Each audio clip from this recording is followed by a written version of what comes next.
Claire Bennett heard the bell above the diner door ring twice before she saw the two men walk in like they owned the place. It was almost midnight, and the only customers left were an old man nursing his coffee in the corner and a trucker asleep in the back booth. She wiped her hands on her apron and forced a smile, the same tired smile she gave every stranger who walked through that door, even the ones who scared her. The taller man had a scar above his eyebrow and eyes that never blinked long enough. The shorter one chewed gum with his mouth open and looked at her like she was something he had already decided to take. "We're closing in 10 minutes, Claire said, keeping her voice steady even though her knees had gone weak. "We're not here to eat," the tall one said. He pulled out a folded piece of paper and set it on the counter, smoothing it flat with 2 fingers. "Your husband owed Mr. Salvi a great deal of money, $40,000 to be exact. Now that he's gone, that debt belongs to you." Claire's stomach dropped. Her husband had been dead for 8 months. A car accident on a rainy night that took him before he could explain half the secrets he'd been carrying. She had buried him without knowing he owed anyone anything, and now, standing in the empty diner, with her 6-year-old son asleep at her sister's apartment 2 blocks away, she was being told that a stranger's crime was now hers to pay for. "I don't have that kind of money," she said. "I don't even have $100 saved." "That's not our problem," the shorter man said, leaning against the counter. "Mr. Salvi doesn't like waiting. You have 2 weeks. If you don't pay, we start taking things. Maybe this diner. Maybe something else you care about." The way he said something else made her blood run cold. She thought immediately of Oliver, her son, with his gap-toothed smile and his obsession with dinosaurs, and she felt her hands begin to shake behind her back where they couldn't see. "Please," she said. "I need more time. I can work something out." 2 weeks, the tall man repeated, and he tapped the paper twice before turning to leave. That was when the door opened again, and everything in the room seemed to shift. The man who walked in did not look like he belonged in a rundown diner at midnight. He wore a dark coat that fit him too well to be anything but tailored, and he moved like a man who had never once worried about being told no. 2 other men followed a step behind him, silent and watchful, their eyes sweeping the room before settling on the 2 men already inside. "Marco's boys," the newcomer said, his voice low and almost bored. "Interesting. This isn't Salvi territory." The tall man straightened immediately, some of his confidence draining out of him. "Mr. Cole, we didn't know you'd be in this part of town." Damien Cole. Claire had heard the name whispered in the diner before, always followed by a lowering of voices, always spoken with a mixture of fear and something close to reverence. He ran the largest network in the city, the kind of business that didn't advertise and didn't need to, because everyone already knew who he was. "You're collecting a debt," Damien said. It wasn't a question. "Family business," the shorter man said, though his gum chewing had stopped. "Nothing that concerns you." Damien's eyes moved to Claire for the first time, and she felt the weight of that look settle over her like something physical. He studied her for a long moment, taking in her apron stained with coffee, the dark circles under her eyes, the way her hands still trembled even though she was trying to hide them. "How much?" Damien asked, not to Claire, but to the men. 40,000, the tall one said. Damien reached into his coat and pulled out a folded stack of bills, thick enough that Claire's breath caught in her throat. He set it on the counter without counting it, without even looking at it again. "That should cover it," he said. "Tell Salvi his men were collecting on my street. Tell him I said hello." The 2 men exchanged a look Claire couldn't read, then gathered the money and left without another word, the bell above the door ringing once more as it swung shut behind them. For a moment, the diner was completely silent, except for the hum of the old refrigerator behind the counter. "You didn't have to do that," Claire finally said, her voice barely above a whisper. "No," Damien agreed. "I didn't." "Then why?" He didn't answer right away. Instead, he looked around the diner, at the cracked vinyl booths and the faded photographs on the wall, at the closed sign someone had forgotten to flip, at her. "Salvi doesn't send men to collect small debts himself," Damien said. "He sends them because he wants something bigger. He wanted this diner, or he wanted you scared enough to sign something you shouldn't. I don't like watching people get used that way." Claire wrapped her arms around herself, suddenly aware of how exposed she felt standing there in the empty diner at midnight, with a man whose name alone made grown men flinch. "I can't pay you back," she said. "Not $40,000. Not in this lifetime." "I didn't ask you to." "Then what do you want?" Something flickered across his face, something that might have been amusement, or might have been the beginning of a decision he hadn't fully made yet. "Nothing tonight," he said. "Lock your doors. Don't open for strangers after dark." He turned to leave, and Claire found herself speaking before she could stop the words. "Wait. Can I at least know why? Really why?" Damien paused at the door, his hand resting against the frame. When he looked back at her, there was something almost human in his expression, something that didn't match the stories she'd heard whispered across the counter for years. "You looked like someone who's been carrying too much alone for too long," he said. "I know what that looks like. I see it in the mirror most days." Then he was gone, and the two silent men who had come with him disappeared into the night behind him, leaving Claire standing in the empty diner, with a stack of bills she hadn't asked for, and 100 questions she didn't know how to answer. She locked the front door with shaking hands, and sat down in the nearest booth, staring at the space where he had been standing only moments before. Her mind raced through everything she knew about him, which wasn't much beyond rumors. People said he had taken over his family's business at 25, after his father was killed in a rival attack. People said he had never once shown mercy to anyone who crossed him. People said he had no interest in marriage or family, that he had turned away every arranged match his own relatives tried to set up, that he intended to die alone with nothing but power to keep him company. None of that matched the man who had just walked into her diner and paid off a stranger's debt without blinking. She thought about calling her sister to pick up Oliver early, just so she could hold him and remind herself that some things in her life were still simple and safe. Instead, she gathered the money from the counter, her fingers trembling as she counted it. It was exactly $40,000, not a dollar more or less, which meant he had known the amount before he even walked through the door. That thought unsettled her more than anything else that had happened that night. He hadn't stumbled into a random situation. He had known. The next morning, Claire opened the diner at 6, as usual, moving through the motions of brewing coffee and flipping the sign with a strange numbness settling over her. Oliver sat at the counter eating his cereal before school, swinging his legs and talking about a dinosaur documentary he'd watched 3 times that week. "Mom, did you know a T-Rex could smell blood from a mile away?" he asked, not noticing the way her hands paused over the coffee pot. "That's amazing, buddy," she said automatically. "Are you okay?" Oliver asked, tilting his head the way he always did when something felt wrong to him, even if he couldn't name it. "I'm fine," Claire said, forcing a smile that felt more real once she looked at him. "Just tired. Eat your breakfast." She dropped him at school an hour later and drove back to the diner with the radio off, her mind still turning over the events of the night before. She told herself it didn't matter. A stranger had paid a debt and disappeared into the city, and she would probably never see him again. Men like Damien Cole didn't return to run-down diners on the wrong side of town. They had entire empires to run, other problems far more important than a waitress with a dead husband, and a mountain of debt she hadn't known existed. She was wrong. 3 days later, as the lunch rush thinned out, and Claire wiped down the last of the booths, the bell above the door rang again. She looked up, expecting a regular customer, and instead, found Damien Cole standing in the doorway, this time alone, dressed less formally in a dark jacket that still somehow looked expensive. "You're still here," he said, glancing around the diner. "It's my diner," Claire said. "Where else would I be? I thought Salvi's men might have scared you into selling.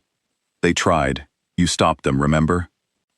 A faint smile crossed his face, gone almost as quickly as it appeared. He walked to the counter and sat down on one of the stools, looking entirely out of place among the cracked laminate and the handwritten specials board. "I want to ask you something," he said, "and I want an honest answer."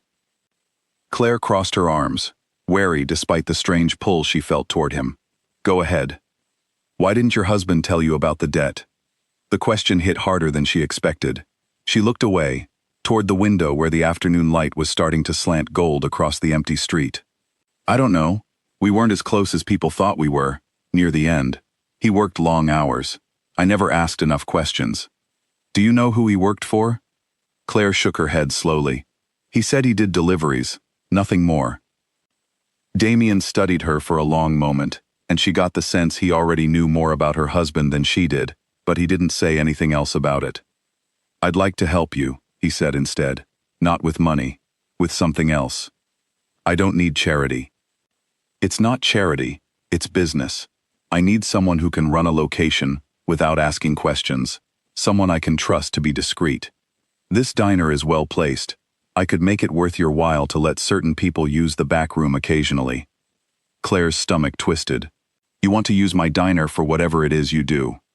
I want to give you a reason to never worry about money again, Damien said, his voice suddenly quieter. And yes, it would help me too, but I wouldn't put you or your son in danger. I protect what's mine. I'm not yours, Claire said, though the words came out less firm than she intended.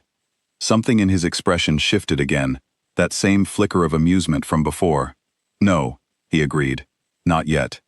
Claire felt heat rise in her cheeks, equal parts anger, and something she refused to name. You should go, she said. I have customers coming in soon. Damien stood, unhurried, and left a card on the counter beside the register. Think about it, he said. You have my number now. Use it if you change your mind, or if Salvi's men come back. He left without another word, and Claire stood frozen behind the counter for a long time after the bell stopped ringing, staring at the plain black card with nothing on it but a phone number written in careful handwriting. She told herself she would throw it away. She told herself a dozen times that week that she would never call. She kept the card in her apron pocket anyway, and some nights, lying awake long after Oliver had fallen asleep in the next room, she found herself thinking about the way Damien Cole had looked at her, like she was a puzzle he hadn't decided whether to solve. 2 weeks passed before Claire finally called the number on the card, and even then, it wasn't because of the money. It was because Marco Salvi himself walked into her diner on a Tuesday afternoon, flanked by 2 men she didn't recognize, and sat down in the booth by the window like he had every right to be there. He was an older man, silver-haired, with the kind of calm smile that made her skin crawl more than anger ever could. You must be Claire, he said. I've heard so much about you.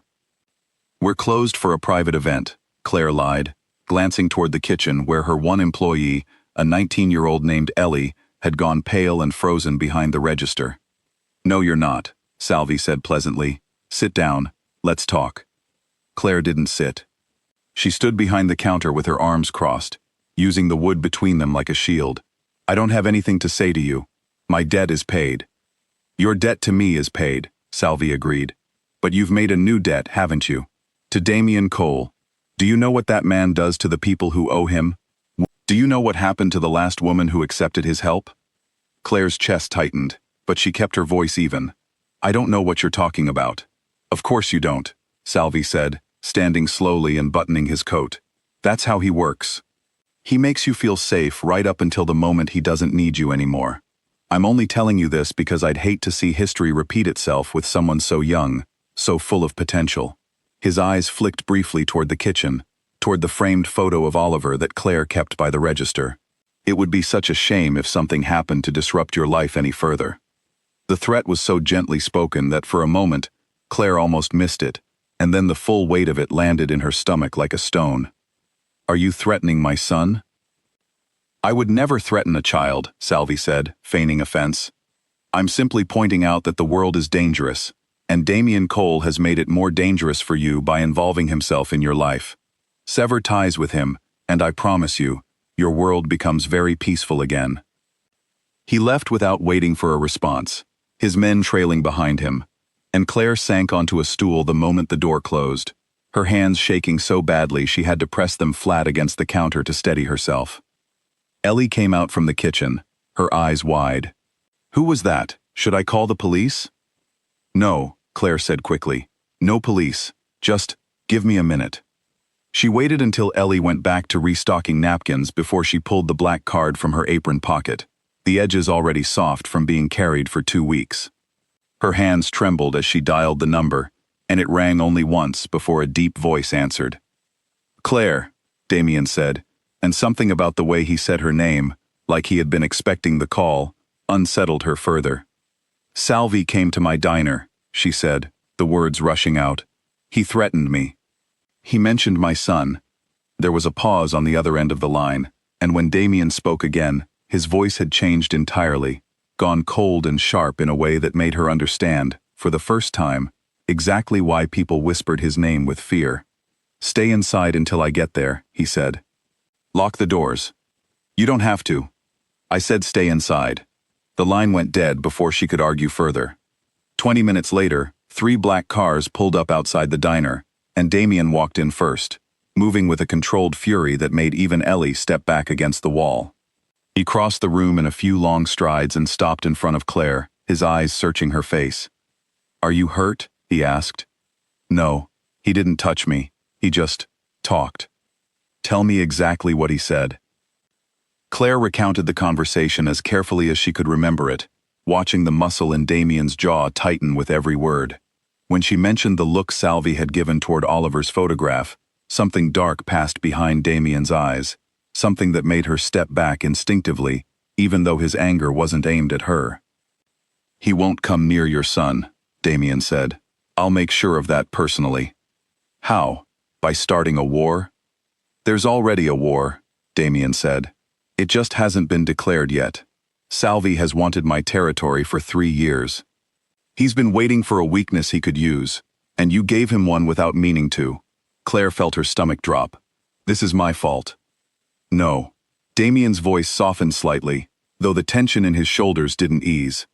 "This is his fault, for thinking a woman and her child are acceptable targets in a fight that has nothing to do with them. I made a mistake underestimating how quickly he'd try to use you against me. That's on me, not you." "Why does it matter to you so much?" Claire asked, genuinely confused by the intensity radiating off him. "You barely know me." Damien was quiet for a long moment, and when he finally spoke, his voice had lost some of its hardness. "I've spent 10 years building something out of nothing but fear and control. Everyone around me wants something from me. My own family wants an heir they can groom into someone useful. My associates want territory or money or protection. Nobody has ever looked at me the way you did that first night, like you were more curious about who I was than what I could give you." Claire didn't know how to respond to that, so she said nothing, and for a moment, the two of them simply stood there in the quiet diner, the afternoon light slanting across the floor between them. "I want to move you and your son somewhere safer," Damien finally said. "Just until this settles. I have a life here, a business. My son has school, friends. And Salvi has men watching this diner right now," Damien said. "I promise you, I wouldn't ask if it wasn't necessary." Claire looked toward the window, half expecting to see someone standing across the street, and the paranoia of that thought alone convinced her more than his words had. She thought of Oliver's small face, his trust that the world was mostly good and mostly safe, and she felt something in her resolve crack. "For how long?" she asked quietly. "As long as it takes to make sure Salvi understands the consequences of what he threatened today." That night, Claire packed 2 bags, one for herself and one for Oliver, moving through her small apartment with a strange numbness that kept her from breaking down entirely. Oliver watched her from his bed, his dinosaur nightlight casting shifting shadows on the wall. "Are we going on a trip?" he asked, more curious than afraid. "Sort of," Claire said, forcing brightness into her voice that she didn't feel. "We're going to stay somewhere new for a little while. It'll be an adventure." "Will there be dinosaurs?" Despite everything, Claire laughed, a small broken sound that still felt like relief. "I don't think so, buddy. But maybe something almost as good." They arrived at Damien's estate just after 9 that evening, and Claire found herself staring up at a house so large, it looked more like something from a magazine than a place actual people lived. Gabriel, one of Damien's most trusted men, a broad-shouldered figure with a quiet, watchful presence, met them at the door and led them inside without a word about the strangeness of the situation, as though families being tucked away for their safety was a perfectly ordinary Tuesday. Damien was waiting in the entryway, and something in his expression eased when he saw them both safely inside. "You'll have the east wing," he said. "Gabriel will show you around. There's a room for Oliver near yours, and the kitchen staff can prepare whatever he likes to eat. Oliver, unbothered by the grandeur around him, tugged on Claire's sleeve. "Mom, is this a castle?" "Close enough," Claire murmured, still trying to absorb the sheer scale of the place, the marble floors, and the high windows, and the quiet hum of security she could feel, even though she couldn't see it. Over the following days, a strange rhythm settled over the household. Oliver, endlessly curious and unfazed by nearly everything, quickly attached himself to Gabriel, following him around the grounds, asking 100 questions a minute about the cars in the garage and whether any of the men carried real guns. Claire tried to keep him occupied elsewhere, embarrassed by his boldness, but Gabriel seemed to genuinely enjoy the boy's company, answering his questions with more patience than she expected from a man whose job description likely involved violence. Damien, for his part, kept a careful distance during the day, disappearing into meetings Claire wasn't invited to, and returning late in the evenings with a weariness he tried and failed to hide. But some nights, after Oliver had gone to sleep, she would find him sitting alone in the study, with a glass of something amber-colored untouched in front of him, and she began, almost without meaning to, joining him. "You don't have to keep me company," he told her the first time, though he made no move to send her away. "I don't have anywhere else to be," she said, settling into the chair across from him. "Besides, someone should make sure you eat something other than whatever's in that glass." A faint, surprised smile crossed his face, there and gone so quickly she almost missed it. "Is that concern I'm hearing?" "It's common sense," Claire said, though her cheeks warmed slightly. "You look like you haven't slept in days." "I haven't," Damien admitted. "Salvi's men have been testing our borders. Nothing serious yet.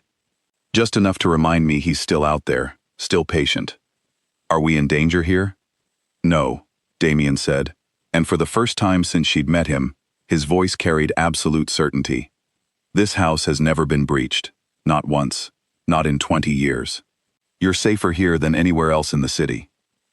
Claire studied him for a long moment, taking in the tired lines around his eyes, the way his shoulders carried a weight she couldn't fully see. "Can I ask you something personal?" "You can ask. I make no promises about answering." "Your family, you mentioned they want an heir. Do you want that too?" Damien was quiet for a long time, turning the glass slowly in his hand without drinking from it. "I never thought I did," he finally said. "This life isn't something I'd choose for a child. I've seen what it does to people, the constant looking over your shoulder, the inability to trust anyone completely. I decided a long time ago that it would end with me. And now?" He looked up at her then, and something in his gaze made her breath catch. "Now I'm not so sure anymore." Claire didn't respond, though her heart pounded loud enough that she was certain he could hear it across the small distance between them. She told herself it was exhaustion making her read too much into his words, that a man like Damien Cole didn't fall for waitresses with dead husbands and complicated debts. But some nights, lying awake in the unfamiliar bedroom with Oliver's soft breathing drifting from the room next door, she found herself hoping, quietly and against her better judgment, that she was wrong. The peace didn't last. 9 days into their stay, Gabriel burst into the study where Damien and Claire had fallen into their now familiar evening ritual, his usually calm face tight with urgency. "We have a problem," he said. "Salvi's men hit one of our warehouses tonight. 2 of our people are dead." Damien was on his feet instantly, all warmth gone from his expression, replaced by something colder and infinitely more dangerous. "How many men did he send?" "A dozen, maybe more. It wasn't a robbery. It was a message." "What message?" Gabriel hesitated, glancing briefly at Claire before answering. "They left a note. Salvi says he'll return everything you take from him, starting with what matters most." The room went very still. Claire felt the blood drain from her face as the implication settled over her, and Damien's eyes found hers across the room, dark with a fury she hadn't seen from him before. "Where is Oliver?" Damien said, already moving toward the door. "Asleep, in his room. I checked the moment I heard," Gabriel said quickly. "He's fine. Extra men are posted outside his window right now." Claire's legs nearly gave out with relief, but the fear didn't fully leave her, not with the knowledge that a man like Salvi now knew exactly how to hurt Damien Cole. and exactly who he intended to use to do it. "I need to see him," Claire said, already moving past both men toward the stairs. "Claire," Damien started. "I need to see my son," she said again, and something in her voice must have convinced him, because he didn't try to stop her, only followed a step behind as she climbed the stairs 2 at a time toward Oliver's room, her heart hammering with a fear she hadn't felt since the night she learned her husband was dead. Oliver was fast asleep when Claire reached his room, curled up under a blanket covered in cartoon dinosaurs that Gabriel had apparently bought him without telling anyone. 2 guards stood outside his window, visible through the gap in the curtains, their postures alert and watchful. Claire stood in the doorway for a long moment, just watching the steady rise and fall of her son's breathing, letting the sight of him calm the frantic hammering of her heart. "He's safe," Damien said quietly from behind her. "I promise you, nothing will touch him while he's under this roof." "You can't promise that," Claire whispered, though she wanted desperately to believe him. "Nobody can promise that." "I can promise I will do everything in my power to make it true." He paused, and when he spoke again, his voice carried a rare uncertainty. "I never wanted to bring danger into your life. I thought I was protecting you by handling Salvi quietly. I underestimated how far he would go to hurt me." Claire turned to face him, studying the tension carved into every line of his face. Despite everything, despite the danger and the fear still coursing through her, she found herself reaching out to touch his arm, a small gesture that seemed to surprise them both. "This isn't your fault," she said. "You're trying to fix it. That has to count for something." Damien looked down at her hand on his arm, then back up at her face, and for a moment, the distance between them felt impossibly small. "I need to go deal with this," he said, though he made no move to step away. "Salvi needs to understand there are lines he cannot cross." "Be careful," Claire said, the words slipping out before she could stop them. Something shifted in his expression, softened in a way she hadn't seen from him before. "I will," he said. "Stay here. Stay with Oliver. Gabriel will keep extra men on this floor tonight." He left within the hour, and Claire spent the rest of the night sitting in a chair beside Oliver's bed, unable to sleep, listening to every sound the old house made, and imagining threats in each creak of the floorboards. She didn't see Damien again until nearly dawn, when he appeared in the doorway of Oliver's room, exhaustion etched into every line of his body, but something like relief in his eyes when he saw them both still safe. "It's handled," he said simply, "for now." What does handled mean? It means Salvi's warehouse burned tonight, and he understands I won't hesitate to take everything from him if he goes near your son again. Claire's stomach twisted at the thought of violence done in her name, in Oliver's name, but she also felt something else stirring beneath the fear, something that looked dangerously close to gratitude, and even closer to something she wasn't ready to name. The days that followed settled into an uneasy calm. Salvi made no further moves, though Damien's men reported increased activity along the border between their territories, small skirmishes, and tense standoffs that never quite erupted into open conflict, but never fully resolved either. Claire found herself growing more comfortable in the sprawling estate, less like a guest, and more like someone who belonged there, though she tried hard not to examine that feeling too closely.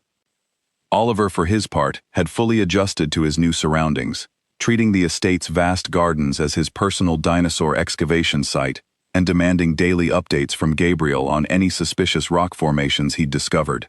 Damien, despite the weight of everything happening around them, began joining them for dinner most evenings, something Claire noticed he rarely did before Salvi's attack. "You don't have to eat with us every night," she told him one evening, though she found herself hoping he would anyway. "I want to," Damien said simply, watching as Oliver animatedly explained the difference between a velociraptor and a Deinonychus to anyone within earshot. "I don't remember the last time a meal in this house felt like this." "Like what?" "Like something other than business." Claire smiled despite herself, watching the way Damien's usually guarded expression softened whenever Oliver spoke to him directly, asking him increasingly ridiculous questions about whether he'd ever fought a bear or driven a race car. Damien answered each question with a seriousness that made Oliver glow with delight, and Claire found her chest aching with something she hadn't expected to feel again after her husband's death. It was nearly 3 weeks into their stay, when Damien's uncle arrived unannounced. A stern-faced man named Vincent Cole, who commanded the same quiet authority as his nephew, but wore it with far less restraint. Claire met him only briefly in the hallway before Damien ushered him into the study, but the look Vincent gave her, sharp and assessing, left her feeling unsettled for the rest of the day. That evening, after Oliver had gone to bed, Claire found herself standing outside the study door, close enough to hear raised voices through the heavy wood. "You cannot keep a woman and her child in this house indefinitely," Vincent was saying, his voice tight with frustration. "The family council is asking questions. They want to know why you turned down the match with the Alvarez family, why you're spending your nights entertaining a waitress, instead of securing alliances that would actually protect this organization." "I don't need the council's approval for who I choose to protect," Damien replied, his voice hard. "You need it for who you choose to marry," Vincent shot back. "This family has survived for 3 generations because every leader understood the importance of strategic alliance. Your father understood it. I understood it. You cannot simply decide the rules no longer apply because you've developed feelings for a woman with no connections, no resources, nothing to offer this family but a child that isn't even yours." Claire's breath caught painfully in her throat, and she took a step back from the door, her heart pounding with a strange mixture of hurt and something close to shame, though she knew rationally she had nothing to be ashamed of. "Careful," Damien said, his voice dropping to something dangerously quiet. "You're speaking about someone I care for." "Care?" Vincent repeated, almost laughing. "Since when has care ever mattered in this business? You cannot afford sentiment, Damien. Salvi is already circling like a vulture, and now you've given him the perfect weakness to exploit. If word gets out that the head of this family has gone soft over a diner waitress, we lose everything we've built." "I have not gone soft." "Then prove it," Vincent said. "End this arrangement. Send the woman and her child back to their old life with enough money to disappear quietly and focus on what actually matters. The council meets in 2 weeks. If you don't have a suitable match to announce by then, they will start looking for someone else to lead this family." The silence that followed stretched long enough that Claire's chest ached with the waiting, desperate to hear Damien's response, and terrified of what it might be. "I'll consider it," Damien finally said, and something in his tone, some flatness she hadn't heard from him before, made Claire's stomach drop entirely. She didn't wait to hear anything else. She hurried back to her room, closing the door quietly behind her, and sat on the edge of the bed with her hands pressed against her mouth, trying to process everything she'd overheard. Of course, a man like Damien Cole had a family expecting things of him, expectations that had nothing to do with a widowed waitress and her dinosaur-obsessed son. She had let herself get too comfortable, too hopeful, in a situation that was never meant to last beyond Salvi's threat being neutralized. She didn't sleep that night, and by morning, she had made a decision. She found Damien in the kitchen before the household had fully woken, standing at the window with a cup of coffee he hadn't touched, staring out at the gardens where Oliver had spent so many happy hours over the past weeks. "I think it's time Oliver and I went home," she said, keeping her voice steady despite the ache in her chest. Damien turned to face her slowly, something guarded settling over his features. "Has something happened?" "No, I just think we've overstayed our welcome. I have a diner to run, and Oliver needs to get back to school, back to normal." "Salvi is still out there," Damien said. "It isn't safe yet." "We can't hide here forever," Claire said. "And I heard you and your uncle last night. I know what he said about strategic alliances, about me having nothing to offer. He's not wrong, Damien. I'm not the kind of woman who fits into your world." Something flashed across Damien's face, anger or frustration or both, and he set down his untouched coffee with more force than necessary. "You weren't meant to hear that conversation. But I did, and it doesn't change the truth of it." "The truth," Damien said, crossing the kitchen to stand closer to her, "is that my uncle has never once been right about what this family actually needs. He thinks power comes from alliances and fear. I've spent 10 years watching that philosophy poison everyone who follows it, including my own father before he died. That doesn't mean he's wrong about the council, about what they expect from you." "I don't care what they expect," Damien said, and the raw certainty in his voice stopped Claire's breath entirely. I've spent my whole life doing what was expected of me, taking over this family because it was expected, turning away every woman my uncle paraded in front of me because none of them made me feel anything except obligation. And then you walked into my life demanding nothing from me except honesty, and for the first time in years, I've felt something other than the weight of this business crushing me. Claire's eyes stung, though she blinked hard against the emotion threatening to overwhelm her. Damien. Stay, he said simply. Not because it's safe, though it is. Not because Salvi is still a threat, though he remains one. Stay because I want you here, both of you. Your family will never accept me. My family will accept whoever I choose to lead this house beside me, Damien said, his voice quiet but absolute. That decision belongs to me, not the council, not my uncle, not anyone else. Before Claire could respond, the sound of running footsteps echoed down the hallway, and Oliver burst into the kitchen still in his pajamas, his face bright with excitement. Mom, Damien, Gabriel says there's a dog in the garden, a real one, not a fake dinosaur one. Despite the weight of everything that had just passed between them, Claire found herself laughing, a genuine sound that eased some of the tightness in her chest. Damien's expression softened as he watched Oliver bounce excitedly between them, and something about the domestic simplicity of the moment settled the last of Claire's hesitation. Go see the dog, she told Oliver, ruffling his hair as he darted toward the back door with Gabriel trailing behind him, clearly resigned to another morning of excited questions. When she turned back to Damien, he was watching her with an expression she couldn't quite name, somewhere between hope and vulnerability, emotions she suspected he rarely allowed himself to show anyone. We'll stay, Claire said quietly, for now. The relief that washed over his face told her more than any words could have, and for the first time since Salvi's men had walked into her diner weeks ago, Claire allowed herself to believe that something good might come out of all this danger and uncertainty, even as a small voice in the back of her mind warned her that Vincent Cole would not give up so easily, and that the council meeting in 2 weeks would demand an answer none of them were fully prepared to give. That afternoon, while Oliver napped after his excitement over the garden dog, Claire wandered out to the terrace overlooking the estate's back lawn, needing air and space to think through everything that had shifted between her and Damien that morning. She found Gabriel there instead, cleaning a set of gardening tools with the same careful precision she imagined he brought to far more dangerous tasks. You're quiet today, Gabriel observed without looking up. Just thinking, Claire said, leaning against the stone railing. About the boss, or about his uncle? Claire glanced at him, surprised. You heard the argument too. Half the house probably heard it, Gabriel said, setting down the shears he'd been sharpening.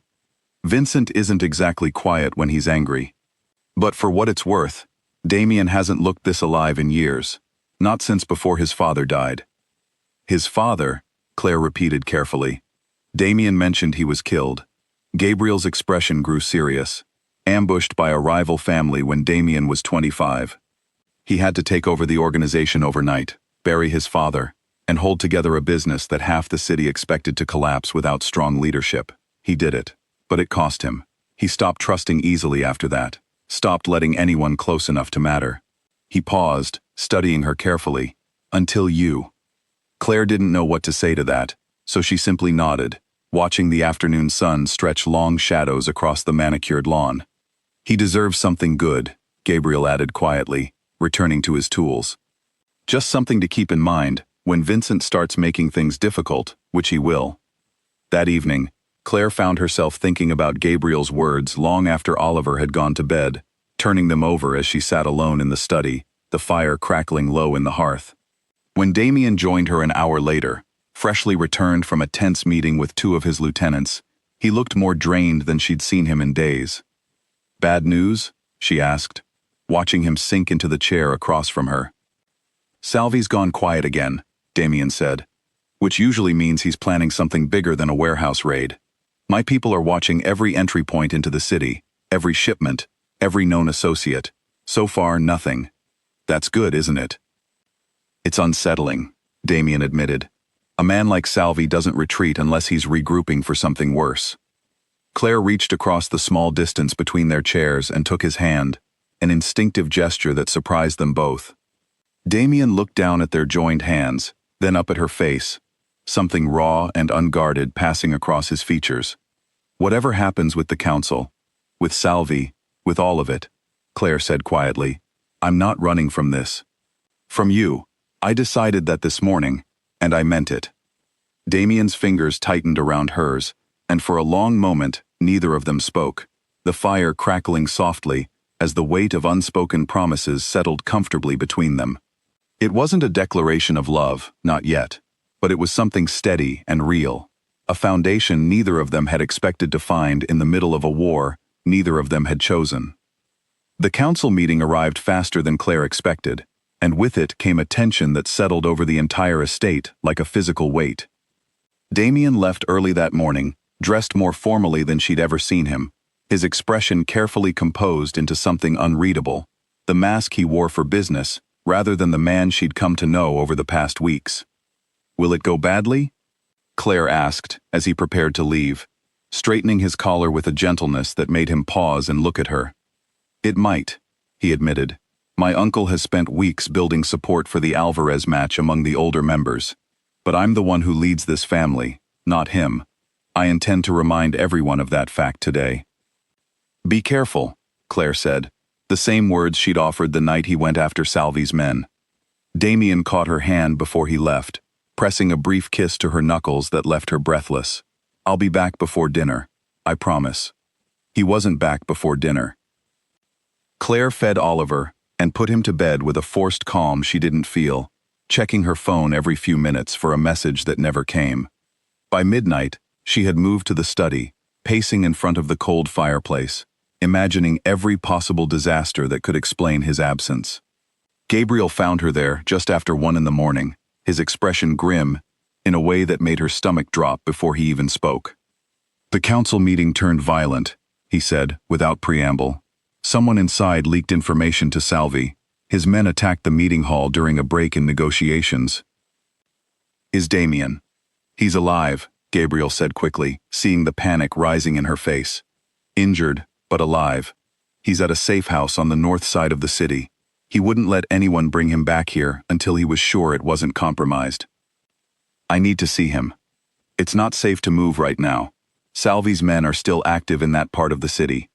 I don't care, Claire said, already reaching for her coat. Take me to him, or I'll find my own way there. Gabriel studied her for a long moment, something like respect flickering across his features, before he nodded once. Get your coat, we'll take the back route. The drive across the city felt endless, Claire's heart pounding with every passing streetlight, every shadow that might hide danger. When they finally arrived at the modest, unmarked house on the north side, she was out of the car before it fully stopped, pushing past the guards at the door with a determination that brooked no argument. She found Damien in a back bedroom, a doctor finishing stitches along a gash on his forearm, while another wrapped bandages around his ribs. He looked pale, exhausted, but his eyes found hers the moment she entered the room, and something in his expression eased despite the pain he was clearly in. You shouldn't have come, he said, though there was no real reprimand in his voice. You didn't come home, Claire said, crossing the room to sit beside him, careful of his injuries. What did you expect me to do? Wait patiently while I imagined every terrible possibility? I expected you to stay safe, Damien said, though a faint smile tugged at his lips despite everything. Apparently that was too much to hope for. Once the doctors finished and left them alone, Claire finally allowed herself to examine the full extent of his injuries, her hands trembling as she traced the edge of a bandage wrapped around his ribs. What happened? Salvi had someone inside the council, Damien said, his voice tight with barely controlled anger. One of the older members has been feeding him information for months, probably in exchange for a larger territory once Salvi took over. When the meeting broke for recess, his men were waiting outside the hall. How many were hurt? 2 of my lieutenants didn't make it, Damien said quietly, and the weight of that loss settled heavily in the room. My uncle was injured but stable. I took a knife meant for someone standing behind me before I could get him clear. Claire's breath caught. You saved Vincent's life. He's still family, Damien said simply. Whatever disagreements we have. Does he know that? Damien was quiet for a moment before answering. He does now. He apologized, actually, right before the ambulance took him, said he'd been so focused on strategic alliances that he'd forgotten what actually matters, watching me throw myself in front of a blade for a man who'd spent weeks trying to force me into a marriage I didn't want. Claire felt tears prick at her eyes, overwhelmed by relief and fear, and something warmer underneath both. I was so afraid I'd lost you. You haven't, Damien said, reaching up to brush a tear from her cheek with his uninjured hand. It's going to take more than Salvi's men to keep me from coming home to you and Oliver. They stayed at the safe house for 3 days, while Damien recovered enough to travel. And during that time, something between them deepened into a certainty neither of them tried to hide anymore. On the second night, with Oliver safely back at the estate under Gabriel's careful watch, Damien pulled Claire close as they sat together on the small porch, overlooking a quiet, unremarkable street that felt worlds away from the danger surrounding their lives. I need to tell you something, he said, his voice serious in a way that made her chest tighten with uncertainty. What is it? When my father died, I promised myself I would never let anyone matter enough to be used against me, the way my mother was used against him, years before I was born. He nearly lost everything trying to protect her from a rival attack, and it taught me that love in this life is a liability. He paused, searching for the right words. I believed that for 10 years. I built walls high enough that nobody could reach me, and I told myself it was strength. And now? Now I understand that what I called strength was just fear, wearing a different name, Damien said. You and Oliver walked into my life and reminded me that some things are worth the risk, that protecting what matters isn't weakness.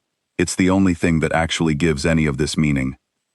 Claire's throat tightened with emotion she didn't trust herself to voice, so instead, she leaned into him carefully, mindful of his healing ribs, and let the silence say what words couldn't fully capture.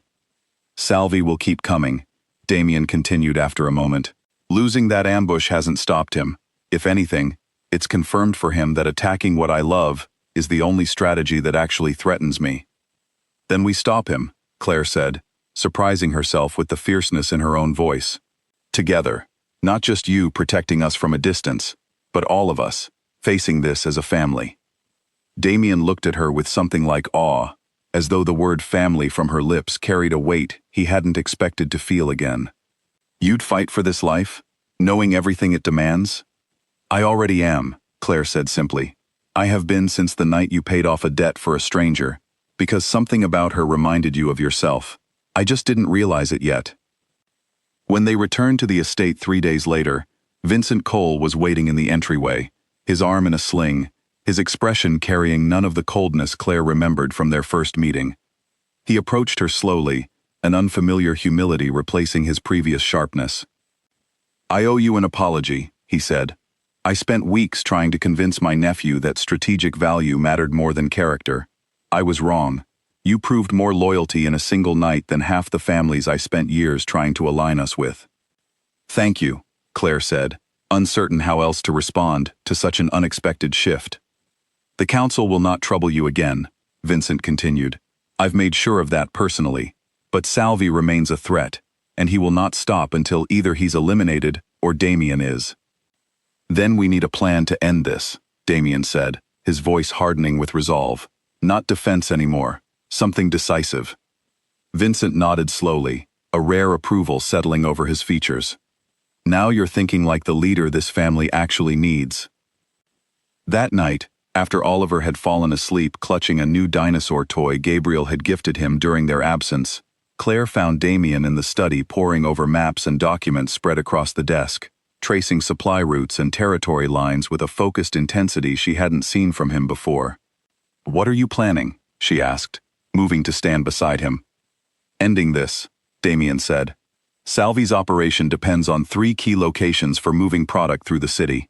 If we can disrupt all 3 simultaneously, we cripple his ability to fund any further attacks. It's risky, but it's decisive. How risky? Damien met her eyes, and the honesty in his expression told her everything before he spoke. Very. This isn't a small operation.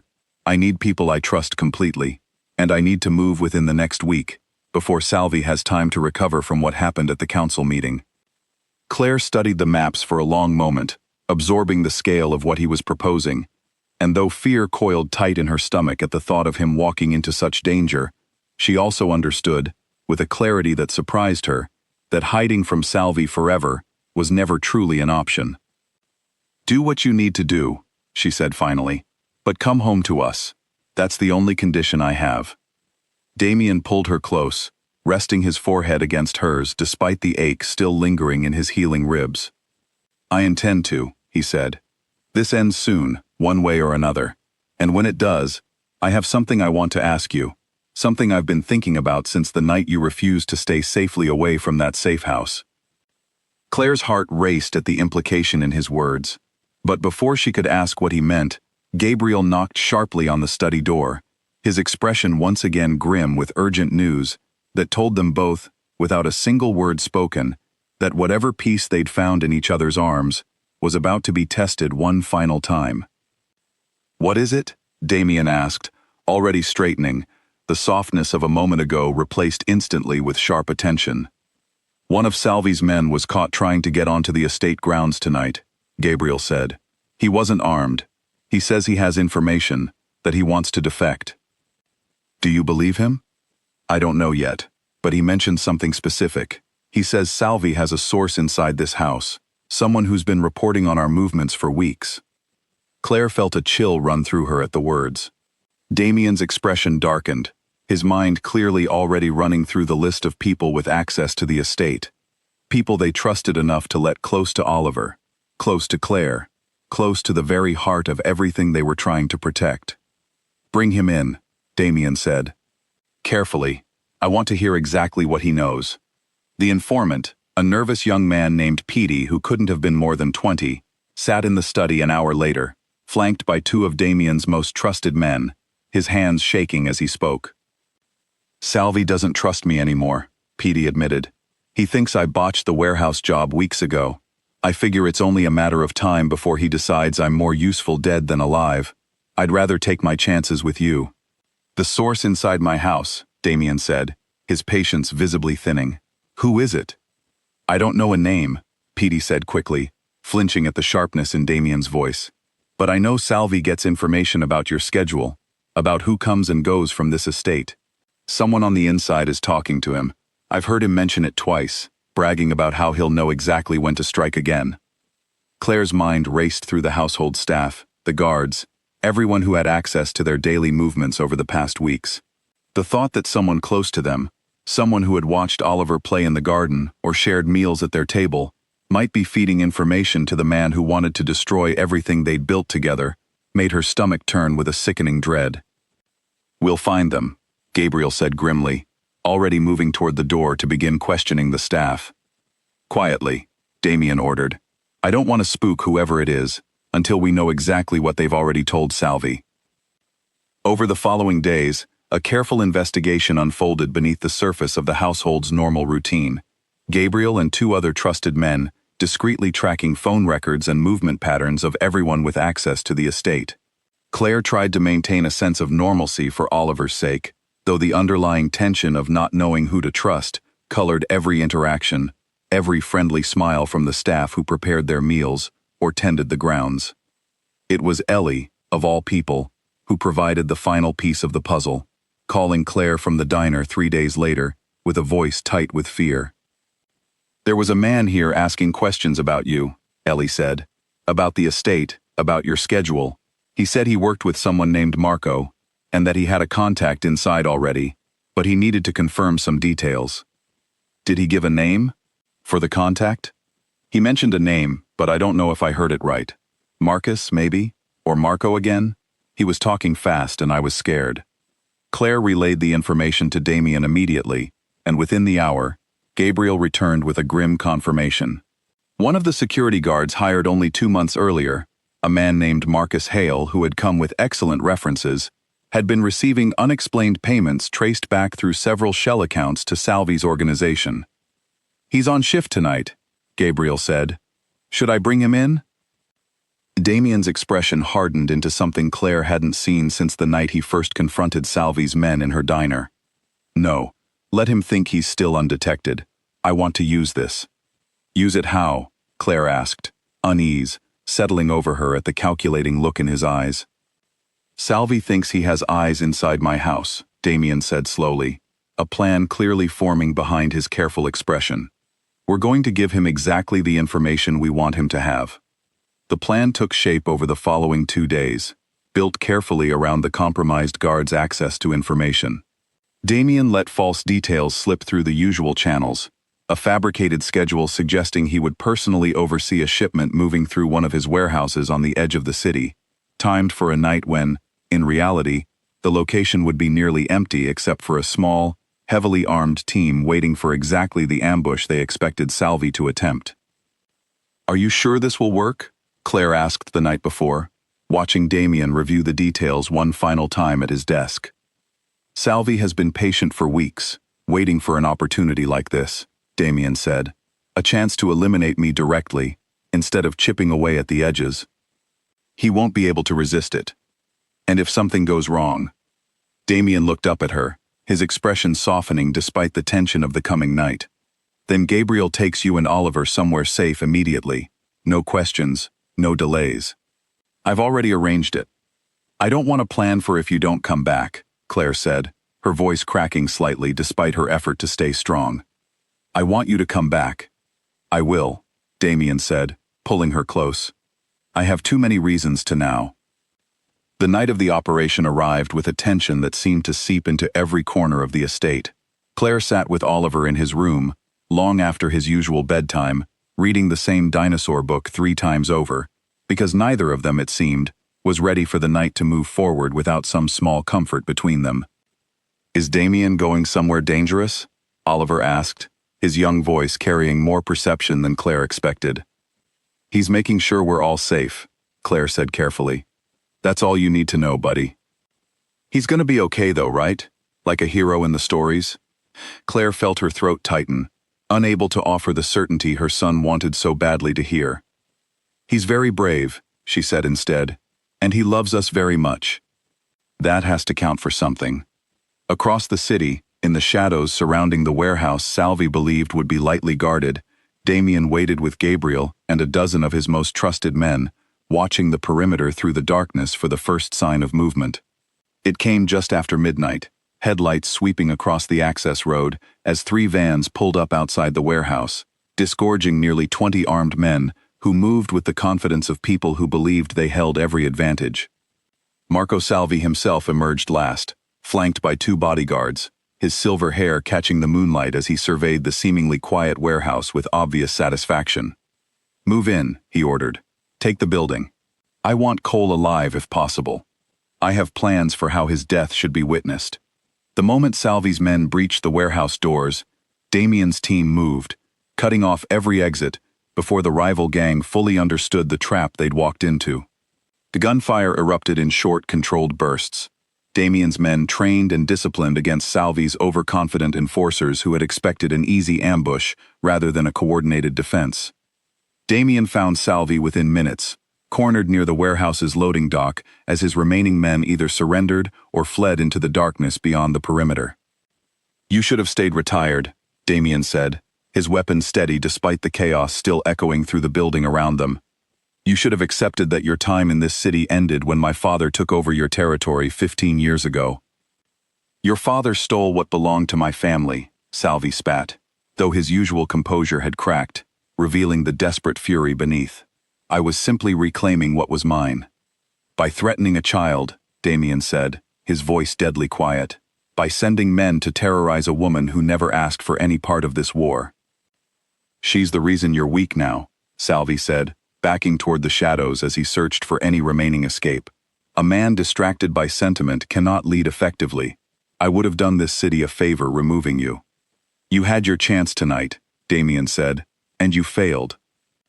The standoff ended not with more violence, but with the arrival of local authorities, carefully alerted by Damien's people at precisely the right moment to find Salvi and his remaining men in possession of enough illegal weapons and evidence to guarantee decades of imprisonment. Evidence that Damien's organization had spent weeks quietly compiling for exactly this purpose.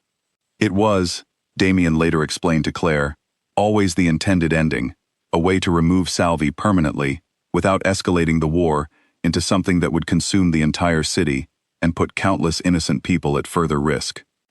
Claire didn't learn the full outcome until nearly dawn, when Damien finally returned to the estate, exhausted but unharmed, standing in the doorway of her room with an expression of profound relief that mirrored her own. "It's over," he said simply. "Salvi's been arrested. His organization is finished." Claire crossed the room and threw her arms around him without hesitation, feeling the tension of the past weeks finally begin to drain from her body as he held her close, both of them silent for a long moment, simply absorbing the reality that the danger that had defined their relationship from its very first moment had finally come to an end. "You came back," she said against his chest. "I told you I would." The weeks that followed brought a peace neither of them had fully believed possible. With Salvi's organization dismantled and the informant guard quietly dealt with, life at the estate settled into something Claire had never expected to find again after her husband's death, a rhythm built not around fear, but around genuine happiness. Oliver thrived, his days filled with adventures in the garden, lessons from Gabriel on subjects far more innocent than the ones she'd initially feared he might absorb from his surroundings, and an easy affection with Damien that grew more natural with each passing day. Vincent Cole, true to his word, became an unexpected ally, his stern demeanor softening whenever Oliver dragged him along on garden excavations searching for imaginary fossils, and his respect for Claire growing with every demonstration of the quiet strength that had first caught his nephew's attention. It was nearly 2 months after Salvi's arrest, on a warm evening with the garden bathed in gold light, that Damien finally found the moment he'd been waiting for since the night at the safe house. Oliver had been sent inside with Gabriel, under the pretense of helping prepare a special dinner, leaving Claire alone on the terrace where she'd first spoken with Gabriel weeks earlier, about the man who had so unexpectedly become the center of her world. Damien approached slowly, something in his careful expression telling her this moment carried more weight than an ordinary evening together. "I told you once that I never wanted an heir," he said, taking her hands in his. "That I decided a long time ago this life would end with me, that I would never bring a child into the constant danger and uncertainty that comes with everything I am." "I remember," Claire said softly, her heart already racing with anticipation of where his words were leading. "I was wrong," Damien continued. "Not about the danger, that's always going to be part of who I am, but about believing I could never want a family of my own. You and Oliver showed me what actually matters, what's actually worth protecting and fighting for. I don't want an heir born out of strategic obligation or council pressure. I want a family built on something real." He knelt then, pulling a small box from his jacket pocket, and Claire's breath caught entirely as he opened it to reveal a ring simple in its elegance, nothing like the ostentatious displays she might have expected from a man of his wealth and power. "Marry me," Damien said, his voice steady despite the vulnerability written plainly across his features. "Let me be Oliver's father in every way that matters. Let me build a life with you that has nothing to do with debts or danger, or anything except the fact that I love you, completely and without reservation." Tears spilled freely down Claire's cheeks as she nodded, unable to find words adequate enough for the moment, and Damien rose to pull her into an embrace that felt like the culmination of everything they'd survived together over the past months. "Yes," she finally managed. "Yes. Absolutely yes." The sound of small footsteps interrupted them moments later, Oliver bursting through the terrace doors with Gabriel trailing behind, clearly having lost the battle to keep the boy occupied any longer. "Mom, did he ask you yet?" "Gabriel said he was going to ask you something important." Claire laughed through her tears, pulling her son into the embrace alongside Damien, who ruffled Oliver's hair with an affection that had become second nature over the past months. "He did, buddy. I said yes." "Does that mean Damien's going to be my dad now? For real?"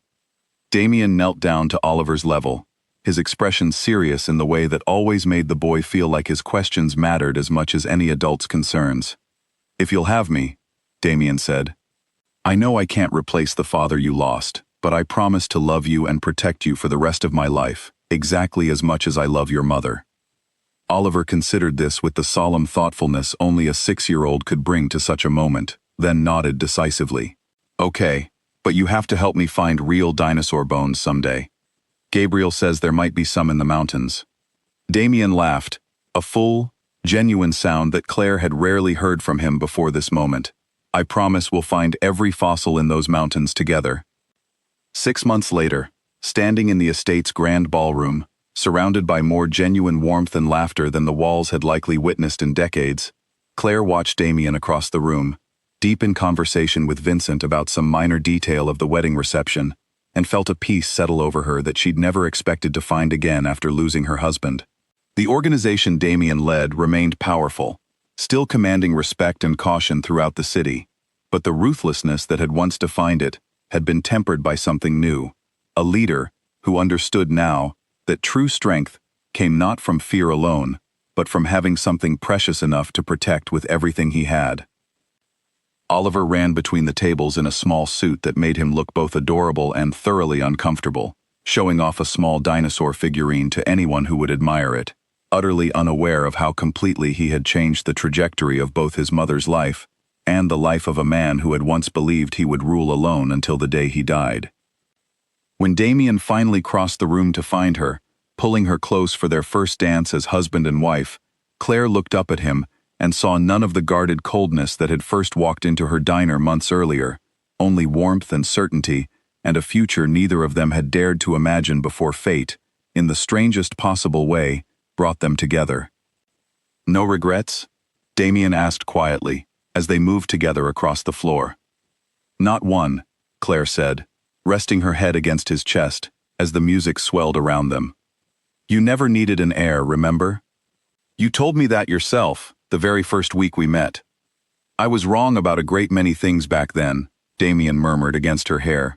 "But I've never been more certain of anything than I am of this. Of you, of the family we've built together."